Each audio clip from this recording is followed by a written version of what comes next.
ठंड का महीना शुरू हो चुका था। कड़ाके की ठंड चारों ओर अपना कहर ढा रही थी। माँ, पिताजी, आप मुझे क्यों छोड़कर चले गए? क्या मैं इतना बुरा था?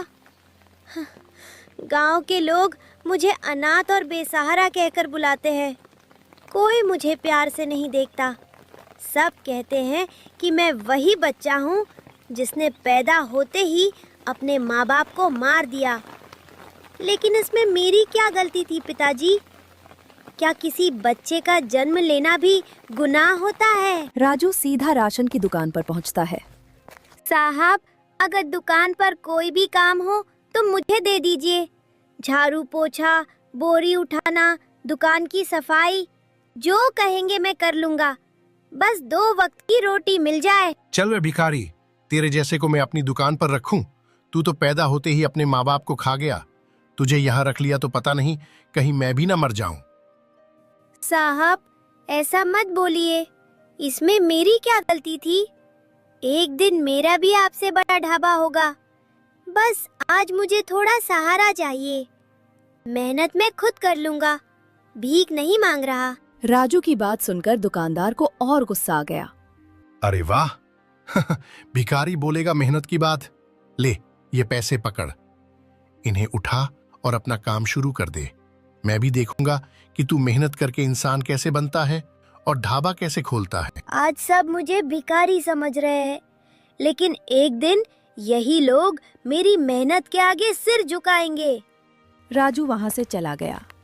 एक सुनसान जगह पर बैठकर वो सोचने लगा, ढाबा कैसे खोलूं?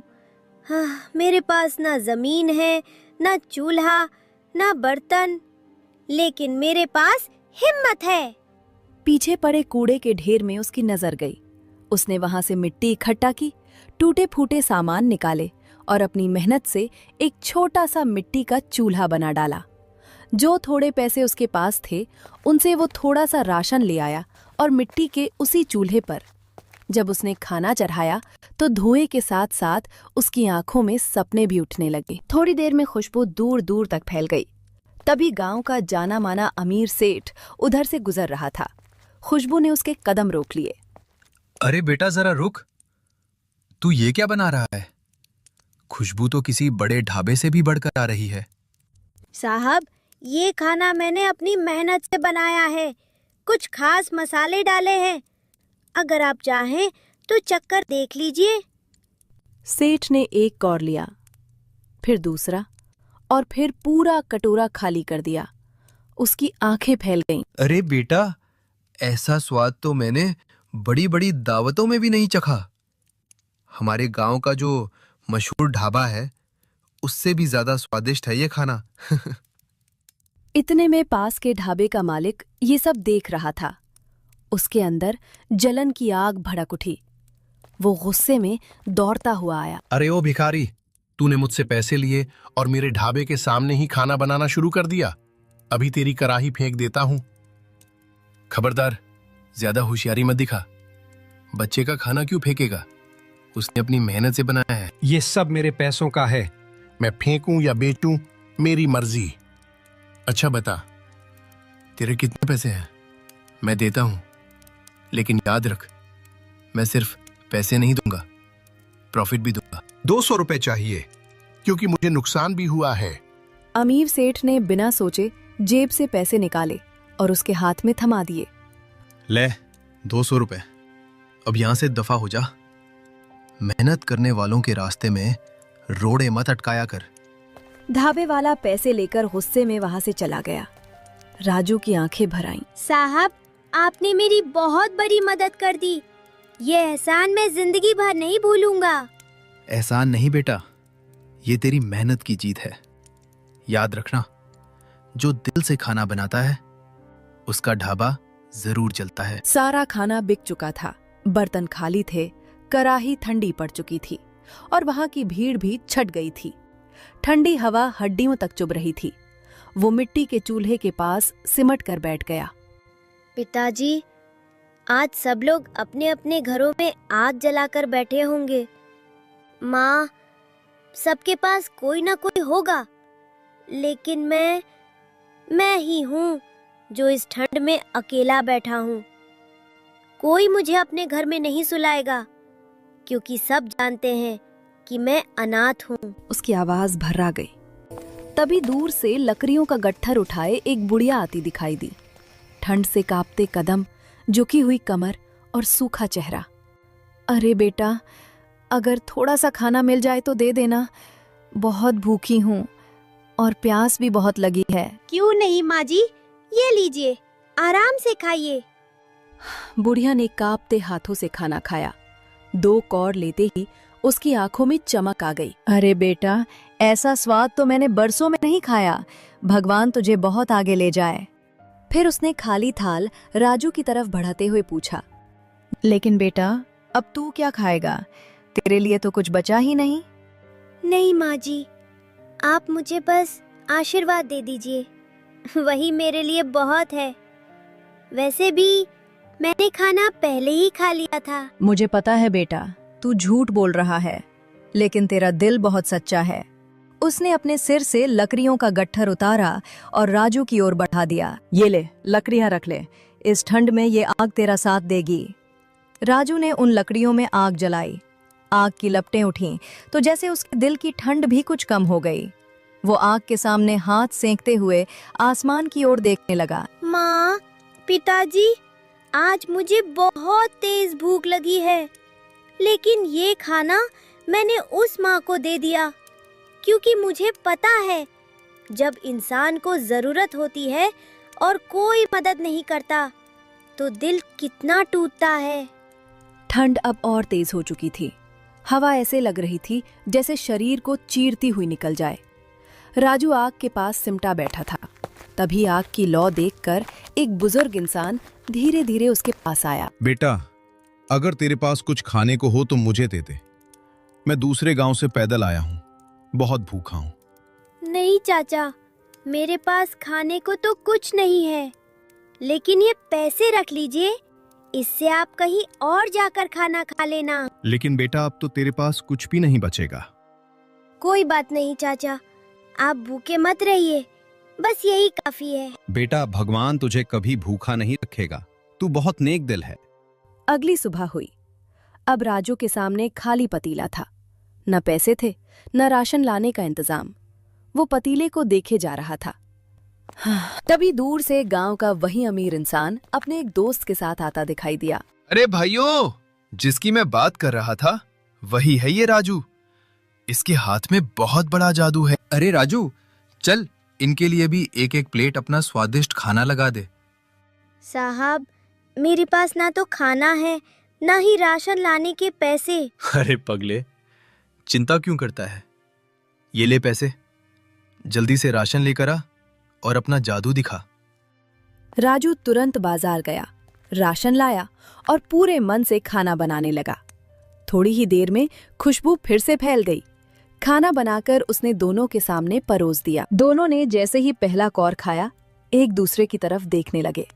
अरे वाह, भाई तो सही कह रहा था, ऐसा खाना तो हमने आज तक नहीं खाया। सच में राजू, तेरे हाथ में तो जादू है। इतने में वही ढाबे वाला गुस्से में वहां आ गया। अरे, तुम लोग इसका खाना क्यों खा रहे हो? तुम्हें पता नहीं ये अनाथ है, पैदा होते ही अपने माँ बाप को खो गया। अगर तुम इसका खाना खाओगे, कहीं ऐसा न हो तुम में से किसी का अनहोनी हो जाए। बस बहुत हो गया सेठ, बहुत दिनों से तू इस बच्चे के पीछे पड़ा है। अगर आज के बाद तू इस बच्चे के आसपास भी दिखा तो सीधे पुलिस में दिलवा दूंगा। मेहनत करने वालों को डराने की आदत छोड़ दे। ढाबे वाला डर और गुस्से में दांत पीसता हुआ वहां से चला गया। राजू की आंखों में आंसू थे, लेकिन आज ये आंसू दुख के नहीं, सम्मान और उम्मीद के थे। शायद माँ पिताजी आज भी कहीं ना कहीं से मुझे देख रहे हैं और खुश हो रहे हैं। रात अब और गहरी हो चुकी थी। चारों तरफ सन्नाटा था। ठंड इतनी तेज थी कि आग की राख भी ठंडी पड़ने लगी थी। राजू अपनी पुरानी चादर में लिपटा थकान से बेसुध सो रहा था। उधर कुछ दूरी पर ढाबे वाला महीमन अपने ढाबे पर बैठा था। दुकान खाली पड़ी थी, चूल्हा बुझा हुआ था और मन में जलन की आग धधक रही थी। इस राजू की वजह से मेरा ढाबा चौपट हो गया। अगर मैंने उस दिन इसे थोड़े पैसे न दिए होते तो आज ये मेरे ढाबे के सामने ये मिट्टी का ढाबा खोलकर बैठा ही न होता। लोग मेरी दुकान छोड़कर उसके पास जा रहे हैं। एक अनाथ बच्चा और इतना नाम। नहीं, मैं इतनी जल्दी हार मानने वालों में से नहीं हूं। आज अगर मैंने कुछ नहीं किया तो कल मेरा नाम मिट्टी में मिल जाएगा। वो राजू के पास पहुंचा, उसके सोते हुए चेहरे को देखा और एक पल के लिए रुका। सो ले राजू, आज चैन की नींद सो ले। कल सुबह देखूंगा कि तेरी रोटी कौन खाता है। उसने चोरी छिपे राजू के सामान के पास कुछ गलत करने की कोशिश की और तेजी से वहां से चला गया। कल सुबह जो भी तेरी रोटी खाएगा वही तुझे बदनाम करेगा। लोग खुद तुझे दोष देंगे और मैं दूर खड़ा तमाशा देखूंगा। अगली सुबह ठंडी हवा के साथ शुरू हुई। राजू रोज की तरह पूरे प्यार और मेहनत से रोटियां बना रहा था। कुछ लोग आकर उसके ढाबे पर बैठ गए और खाना खाने लगे। जैसे ही एक दो कौर मुंह में गए, उनके चेहरे बदल गए। अरे राजू, तूने इसमें क्या मिला दिया है? ये तो बहुत कड़वा है। ऐसा लग रहा है जैसे जहर हो। नहीं साहब, मैं तो रोज जैसा बनाता हूँ वैसा ही बनाया है। मैंने कुछ भी अलग नहीं किया है। इतने में भीड़ को चीरता हुआ ढाबे वाला महिमन वहां आ पहुंचा। अरे, मैं तो पहले से ही कह रहा था इसके ढाबे पर मत खाओ। न इसके पास कोई प्रमाण है न कोई जांच, फिर भी लोग आंख बंद करके यहाँ खाना खा रहे हैं। मेरा खाना भले थोड़ा कम स्वादिष्ट हो, लेकिन कम से कम किसी की जान के लिए खतरा तो नहीं है। तुम ठीक कह रहे हो। इस खाने का स्वाद बहुत अजीब है। मुझे तो अभी किसी डॉक्टर को दिखाना पड़ेगा। साहब, इसमें मेरी कोई गलती नहीं है। मैं कसम खाकर कहता हूँ, मैंने किसी का बुरा नहीं चाहा। मुझे लगता है मेरे साथ किसी ने साजिश की है। अब ज्यादा चालाकी मत दिखा राजू, सबको सब समझ आ गया है। भीड़ में खुसर पुसर शुरू हो गई। कोई राजू को कुछ कह नहीं रहा था, लेकिन एक एक करके सब उठने लगे। देखते ही देखते उसका ढाबा खाली हो गया। रात हो चुकी थी। ठंड अब हद से ज्यादा बढ़ गई थी। चारों तरफ सन्नाटा था, लेकिन राजू की आंखों में हार नहीं थी। वो खाली ढाबे के सामने बैठा आग की ओर देख रहा था। आज सब चले गए। किसी ने मुझ पर भरोसा नहीं किया, लेकिन मैं टूटूंगा नहीं। माँ, पिताजी, आपने मुझे हिम्मत करना सिखाया है। तभी ठंडी हवा को चीरता हुआ गांव का वही अमीर इंसान तेज कदमों से राजू के पास पहुंचा। उसके हाथ में आटे की थैली थी। अरे राजू, बैठा क्या है? देख, मैं आटा लेकर आया हूँ। जल्दी से इससे भी खाना बना दे। साहब, आज सुबह मेरे साथ बहुत बुरा हुआ है। लोग मुझ पर शक करने लगे हैं। अरे छोड़ उन बातों को। ये मत सोचना कि तेरा आटा खराब होता है। तेरा आटा भी अच्छा है, तेरा खाना भी। बस आज मेरी पत्नी ने कहा था उसी बच्चे के हाथ का खाना लाना जिसके खाने में मेहनत बोलती है। अगर आप मुझ पर भरोसा करते हैं तो यही मेरे लिए सबसे बड़ी दौलत है। राजू ने उसी रात ठंड में बैठकर रोटियां बनाई, सब्जी तैयार की और आदर से सेठ को परोस दी। सेठ ने जैसे ही पहला कौर खाया, उसकी आंखें चमक उठीं। अरे वाह राजू, खाना तो बहुत ही स्वादिष्ट है। मैं अपनी पत्नी को जाकर बताऊंगा। बात आटे की नहीं होती, बात मेहनत की होती है। अजीब बात है, सेठ जी को तो खाने में नमक भी नहीं लगा, फिर भी उन्हें कोई शिकायत नहीं हुई। अगर सब लोग ऐसे ही समझदार होते। चलो, जो हुआ सो हुआ। मुझे भी बहुत तेज भूख लगी है। सुबह से कुछ ढंग से खाया नहीं। राजू ने दोपहर की बची हुई रोटी उठाई और जैसे ही खाई, उसका चेहरा अचानक बदल गया। उसने पेट पर हाथ रख लिया। अरे, मेरे पेट में इतना तेज दर्द क्यों हो रहा है? माँ, पिताजी, मुझसे ये दर्द बर्दाश्त नहीं हो रहा। ऐसा लग रहा है जैसे मेरी सांसें साथ छोड़ रही है। इतना कहते कहते राजू पीछे गिर पड़ता है। सुबह होते ही गांव का वही अमीर इंसान तेज कदमों से राजू के ढाबे की ओर आया। ठंड अब भी थी, लेकिन सूरज निकल चुका था। अरे राजू, अभी तक सो रहा है क्या? उठा क्यों नहीं? अरे ये क्या? राजू जमीन पर निश्चल पड़ा था। उसके मुंह से झाग निकला हुआ था। चेहरा पीला पड़ चुका था। नहीं, ये ठंड से नहीं मरा, ये किसी की साजिश है। किसी ने इस बच्चे को मारा है। तू चिंता मत कर राजू, अगर इंसाफ नाम की कोई चीज इस दुनिया में है तो मैं तेरा बदला जरूर लूंगा। उसने तुरंत पुलिस को फोन किया। कुछ ही देर में पुलिस मौके पर पहुंच गई। पुलिस ने ढाबे की जांच की, आटा देखा, बर्तन देखे।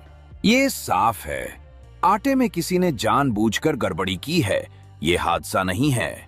मुझे पता है कौन कर सकता है ये। चलिए मेरे साथ। पुलिस और अमीर सीधे ढाबे वाले महीमन के ढाबे पर पहुंचे। महीमन, हमें सब पता चल गया है। राजू के आटे में जो जहर मिला था उस पर तुम्हारे हाथों के निशान मिले हैं। साहब, मैंने कुछ नहीं किया, मुझे माफ कर दीजिए। ज्यादा सफाई देने की कोशिश मत कर, सच्चाई हमारे सामने है। साहब, मैं उसे मारना नहीं चाहता था, मैं तो बस उसका नाम खराब करना चाहता था। लेकिन वो बच्चा बहुत छोटा था, उस पर जल्दी असर हो गया। तूने उसकी मेहनत से जलकर उसकी जिंदगी छीन ली। एक अनाथ बच्चे से भी तुझे डर लगने लगा था। पुलिस ने ढाबे वाले को हथकड़ी लगाई और ले गई। उसी जगह जहां राजू मिट्टी के चूल्हे पर खाना बनाता था, अमीर इंसान ने एक छोटा लेकिन पक्का ढाबा खुलवाया। उस ढाबे पर एक बोर्ड लगा था। राजू, तू आज हमारे बीच नहीं है, लेकिन तेरा ढाबा आज पूरे गांव में मशहूर हो रहा है। लोग अब सिर्फ खाना नहीं, तेरी कहानी। अगर आपको ये कार्टून स्टोरी पसंद आई हो तो मैकवर्ल्ड को अभी सब्सक्राइब करो, वीडियो को लाइक शेयर करो और कमेंट जरूर करना।